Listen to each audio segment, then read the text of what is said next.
আন্ডালে কিন্তু জ্বালা আছে। এই যে দেখেন নাগিনি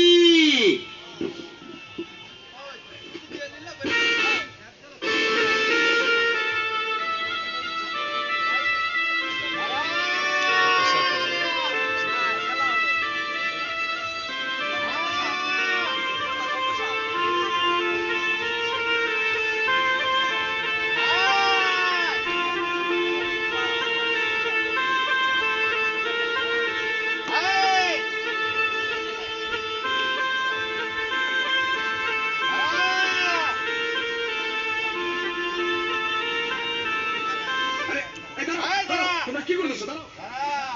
কি করতেছো তোমরা? তারপর গান বরাবো না কখন বরাবো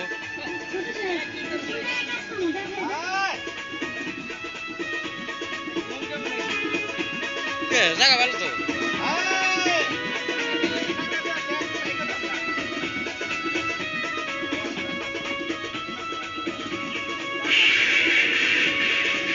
কি ব্যাপার? কি হলো?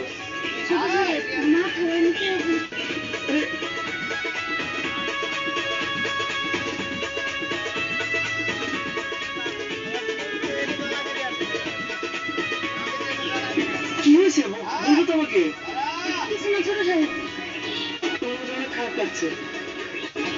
আসছো তো? আরে, পড়ে যাবো তো।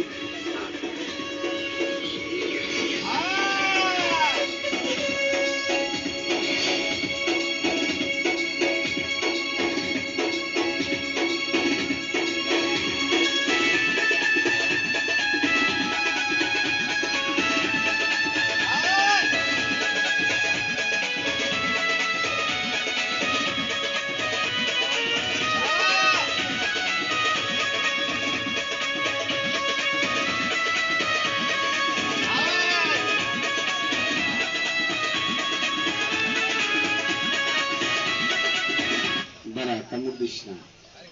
তাহলে এটার আপনারা কি সাপ বলেন বড় ভাই? আল দাঁড়া, এটাকে কুলি সাপ বলেন না ভাজা? আমাদের ফরিদপুর ডিস্ট্রিক্টে বলে গুপ্ত সাপ, ঢাকার ডিস্ট্রিক্টে বলে গুমা সাপ, সিলেটে বলে পানক সাপ। আপনারা এই সাপটার আব্বা লেজটা 4 আঙ্গুল কাটা। একটা প্রশ্ন করে আমার উত্তর দিবেন। কথা বলেন তো বাজান, এই সাপের লেজ কেন কাইটে পড়ে আপনারা কি কেউ বলতে পারেন? বলেন কাকা। এই সাপে যদি কাউরে কামড় দেয়, ওই ব্যক্তি যদি মারা যায়, তাহলে দেখবেন ওর লেজটা কেটে পড়ে যায়। কথা ঠিক আছে বড় ভাই? কথা ঠিক আছে দাদা? এই সাপটার বাজান লেজটা 4 আঙ্গুল কাটা। বলবেন কারণ? একটা মেয়ে ক্লাস 9-এ পড়ে, সকালবেলা স্কুলে যাবি, ভাত রান্না দেরি হয়েছে, যখন আপনারা চলে যান, তাহলে এটা দেখাই দিলাম বাজান। কথা বলেন, দেখাই দিলাম কাকা। তাহলে এবার এটা দেখে আপনারা চলে যান। বিসমিল্লাহ।